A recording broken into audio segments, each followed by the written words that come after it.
Libya, photo investigation.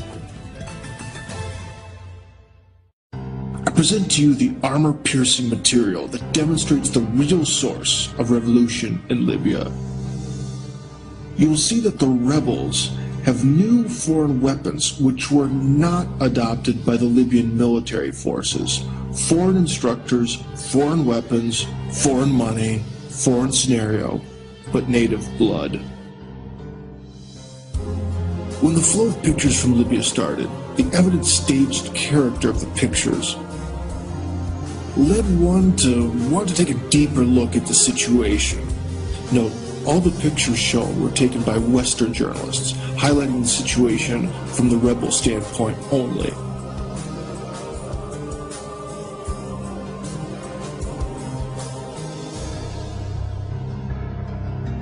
And from the very first frames of film that hit me, the weapons and equipment of those rebels simply could not have been so massive in number and so brand new.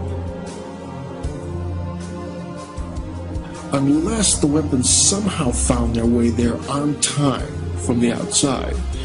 Please look for yourself. I could be wrong, but do you think this adds up? This is the first photo that really caught my attention. You can see in this ordinary demonstrator's hands the light automatic rifle FN-FAL, absolutely brand new, right out of the box.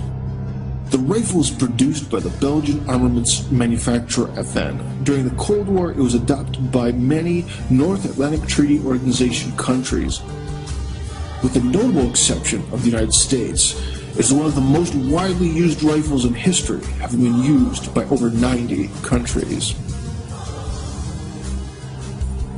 The light automatic rifle was predominantly chambered for the 7.62 by 51mm NATO round, and because of its prevalence and widespread use amongst the armed forces of many NATO countries during the Cold War, it was nicknamed the right hand of the free world.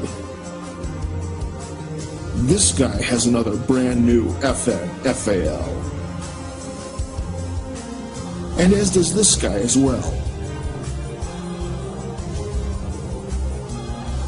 In the next photo you can see a mob scene and a guy wearing a white headscarf. He also has an FN-FAL. Now, how could all these people get such a weapon in such good condition? The rifle is not and has never been adopted by the Libyan army. Usually Libyan soldiers run around with old Kalashnikovs, like this one. This means that the rebels could not get all of those FN-FAL rifles from military storage points, and they certainly couldn't buy them in a store. So the question is, where did they get them from? And even more importantly, how could they get the enormous amounts of ammo needed for the rifles when Gaddafi didn't have them? Let's also take a look at the machine guns. Well, the ancient DSHK Soviet heavy anti-aircraft machine gun, firing 12.7 by 108mm rounds, is actually quite normal for paramilitary nomads. But where did this thing come from? Or this. As you can see, these are US machine guns chambered for NATO rounds. And again, they're absolutely brand new, right out of the box. Gaddafi couldn't have a weapon like this because of 40 years of embargo. And also, he really wouldn't need it because the rounds for it are very expensive, and getting them delivered is a big problem. It'd be much cheaper and much easier to buy Chinese machine guns chambered for Soviet rounds. Oh, well, there we go. That's a Chinese heavy machine gun. But this picture is interesting not because of the machine gun itself, but because of the fact that the machine gun is again brand new, right from the plant, as well as the instructors who are teaching the Libyan fodder how to use the weapon. And now can you see what this is hinting at? Normally machine guns don't come with their own instructors to teach you how to use them. But then again, machine guns alone don't win a revolution. You need something with some real firepower. And well, here's something. This is an MP-80S man-portable air defense system. Each one of these costs big money on the black market and requires a qualified professional to maintain them. And so that's why we can see an instructor here. The guy teaching the Libyans to manage this high-tech device sure doesn't look like one of them, does he? And here we can see a Joker running around with a US Army pistol and a NATO Kevlar combat helmet. Now how could he get all this? From Gaddafi's military storage? Come on. But most of all, I like this picture. And what do we have here? Two natives holding a crate of 106mm rounds for the recoilless M40 rifle. The native bin Laden among them points to where to carry the crate. The M40 recoilless rifle is a lightweight, portable, crew-served 105mm weapon intended primarily as an anti-tank weapon made in the United States. Okay, this crate is American and brand new. I think you can realize that by now.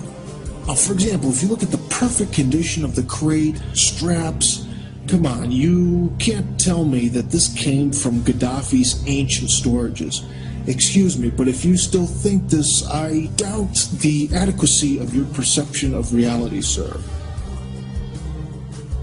Let me remind you, Libya had a 40-year embargo, so there's no way that Libya could have bought the weapons or the rounds from the US or the UK. It's purely fiction. And by the way, here you can see the recoilless M40 itself. As you can see here, the rifle and the Toyota mini truck don't really give you the impression of a scrappy rebel force fighting for freedom. Wow, and among the rebels we can surprisingly see some African mercenaries that were allegedly hired by Gaddafi to fire on the people. So finally, what is the general conclusion that you can make from our brief photo investigation?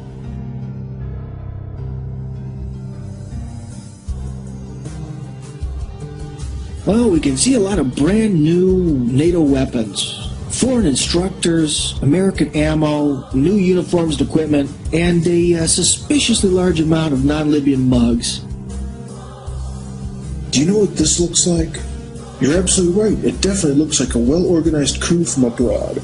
The foreign managers have brought the people, provided the brand new weapons, instructors, and equipment, all to the young people in Libya.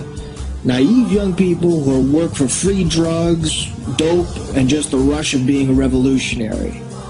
Well, maybe you still don't believe me. You've taken a look at all the photos, and there's still some doubt. Well, let me show you one last photo.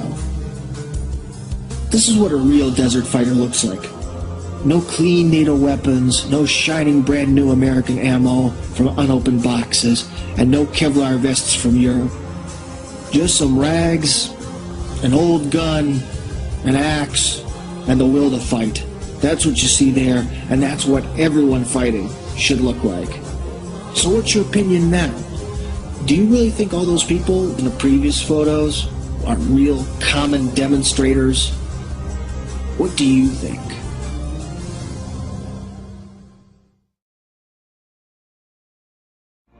The original post you can find here, in Russian.